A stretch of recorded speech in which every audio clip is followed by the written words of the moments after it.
नमस्कार, मैं आस्था मेहता। स्वागत है आपका हमारे चैनलों में। आइए आपको मनोरंजन की दुनिया की खबरों से रूबरू करवाते हैं। पहली खबर, कंगुवा की कहानी पुनर्जन्म और अतीत के संघर्षों के इर्द गिर्द बनी हुई है, जिससे एक भावुक लेखिका बिखरा हुआ कथानक है। इसमें सूर्य दो भूमिकाओं में है। वर्तमान में फ्रांसीसी और एक इनामी शिकारी है और अतीत में पेरुमाची के राजकुमार कंगुवा। फ्रांसीसी को एक बच्चे के रूप में अपने पिछले जीवन की झलकियां मिलती हैं, जबकि कंगुवा का जीवन अपने लोगों को विदेशी आक्रमणकारियों से बचाने के संघर्षरत है। फिल्म का मुख्य फोकस पिता पुत्र के बीच का संबंध है। हालांकि कहानी दो जनजातियों के बदले के मुद्दे से भी जुड़ी हुई है। फिल्म में कुछ शानदार दृश्य है जिन्हें बैटरी पलनीसामी की सिनेमेटोग्राफी ने और भी भव्य बनाया है। सेट, रंग, छायांकन और विजुअल से विस्तृत प्रयास दिखाता है, लेकिन इसके बावजूद कहानी जो जैविकता की कमी महसूस होती है, कथानक खंडित लगता है। समय सीमा बार बार बदलती रहती है, जिससे दर्शकों के लिए भावनात्मक रूप से जुड़ना कठिन हो जाता है। निर्देशक शिवा के कथानक ने कोई भावनात्मक और रोमांचक तत्व जोड़ने का प्रयास किया है, लेकिन उनका प्रस्तुतिकरण बिखरा हुआ है। संवाद और हिंसा में एक अतिशयता है जो कभी कभी विचलित कर देती है। कुल मिलाकर कंगुवा एक दिलचस्प कहानी होने के बावजूद एक मजबूत और एकीकृत दिशा में नजर न जाकर बिखर जाती है, जिससे फिल्म की गहराई की कमी रह जाती है। अगली खबर, रूपाली गांगुली के मानहानि केस में 50 करोड़ रुपए की मांग के बीच ईशा वर्मा ने अपने सोशल मीडिया पर एक नोट साझा किया। केस नोटिस के बाद निजी हुए इंस्टाग्राम हैंडल पर ईशा ने यह पोस्ट साझा किया, जिसमें उन्होंने बताया कि अब वह अपने प्रियजनों पर ध्यान केंद्रित करना चाहती हैं और शांति के साथ अपने नए अध्याय की शुरुआत करने का इरादा रखती है। उन्होंने अपने समर्थकों का आभार व्यक्त करते हुए लिखा कि वो सकारात्मक और प्रामाणिकता के साथ जीवन में आगे बढ़ना चाहती है। ईशा ने एक वीडियो भी पोस्ट किया जिसमें उन्होंने अस्थायी रूप से सोशल मीडिया से दूर रहने की बात कही। उन्होंने नकारात्मकता फैलाने वालों को ब्लॉक करने की भी बात कही। रूपाली गांगुली की वकील सना रईस खान के अनुसार ईशा ने अभी तक नोटिस का आधिकारिक जवाब नहीं दिया है, लेकिन उन्होंने अपना ट्वीट अकाउंट डिलीट कर दिया है और मानहानिकारक पोस्ट हटा दिए हैं।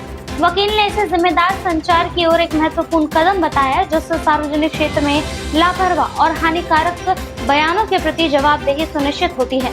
वकील ने इसे सत्य और उत्तरदायित्व की जीत करार देते हुए कहा कि ये दूसरों की प्रतिष्ठा का सम्मान में बनाए रखने का एक उदाहरण है।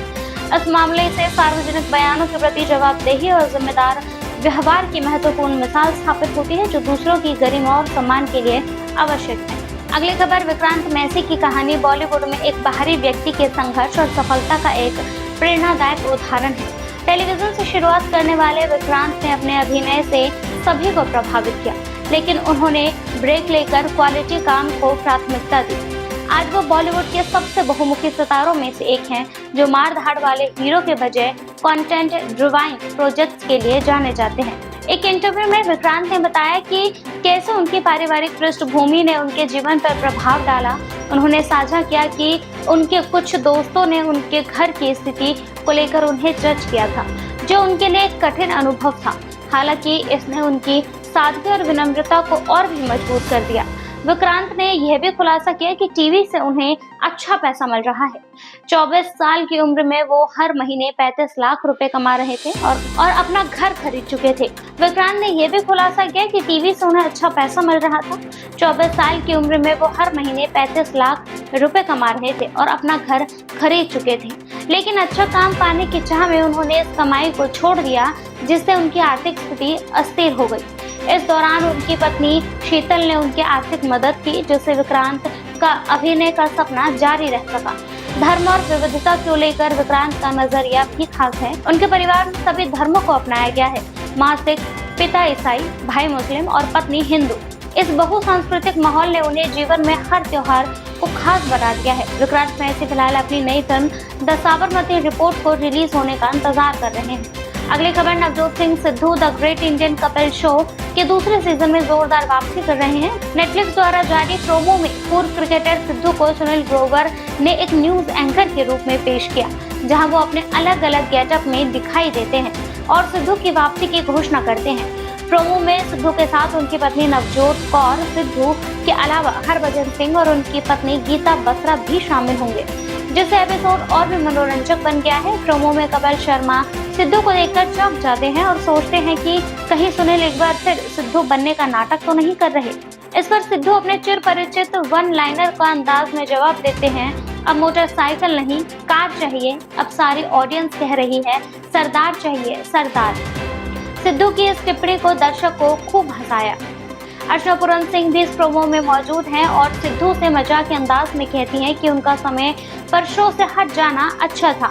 इस पर सुनील ग्रोवर ने अर्चना पर एक चुटकी लेते हुए कहा, यहाँ शरीर है, यहाँ दिल है और वहाँ 5 साल की दौलत है, जिससे दर्शक ठहाके लगाने लगे। प्रोमो के अंत में सुनील अर्चना का हाथ पकड़ते हैं और अर्चना कुर्सी छोड़कर उन्हें गले लगाने के लिए तैयार होती हैं।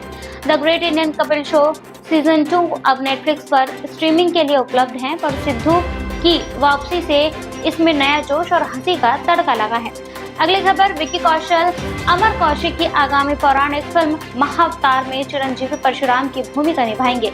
मैजॉक फिल्म ने हाल ही में सोशल मीडिया पर विक्की का पहला लुक जारी किया। इसमें भूलंबे बालों और दाढ़ी के साथ एक भयंकर योद्धा के रूप में दिखाई दे रहे हैं। पोस्टर में विक्की केवल धोती पहने और कुल्हाड़ी लिए हुए नजर आ रहे हैं और इस फिल्म की धर्म के शाश्वत योद्धा परशुराम की कहानी के रूप में प्रस्तुत किया गया है और इसका निर्देशन दिनेश विजान करेंगे। फिल्म क्रिसमस 2026 पर सिनेमाघरों में रिलीज होगी। इसके अलावा विक्की के मैडॉक के साथ दूसरी फिल्म छावा 6 दिसंबर को रिलीज होने जा रही है, जिसमें वो मराठा सम्राट छत्रपति संभाजी महाराज की भूमिका में नजर आएंगे। इस पीरियड फिल्म में रश्मिका मंदाना और अक्षय खन्ना भी महत्वपूर्ण भूमिकाओं में हैं और इसे लक्ष्मण उचेकर ने निर्देशित किया है। विक्की संजय लीला भंसाली की आगामी फिल्म लव एंड वॉर में भी नजर आएंगे, जिसमें उनके साथ आलिया भट्ट और रणबीर कपूर होंगे। ये फिल्म क्रिसमस 2025 में रिलीज होगी। लव एंड वॉर में विक्की का भंसाली के साथ पहला संयोग होगा, जबकि रणबीर और आलिया पहले उनके साथ काम कर चुके हैं। इन महत्वाकांक्षी प्रोजेक्ट्स के साथ विक्की कौशल लगातार बड़े पर्दों पर विविध भूमिकाओं में अपनी छवि को और मजबूत कर रहे हैं, जो उनकी बहुमुखी प्रतिभा को दर्शाता है। फिलहाल के लिए बस इतना ही। मनोरंजन जगत की और भी खबरों को देखने के लिए देखते रहिए हमारे चैनल को और इसे लाइक, सब्सक्राइब और शेयर करना ना भूलें।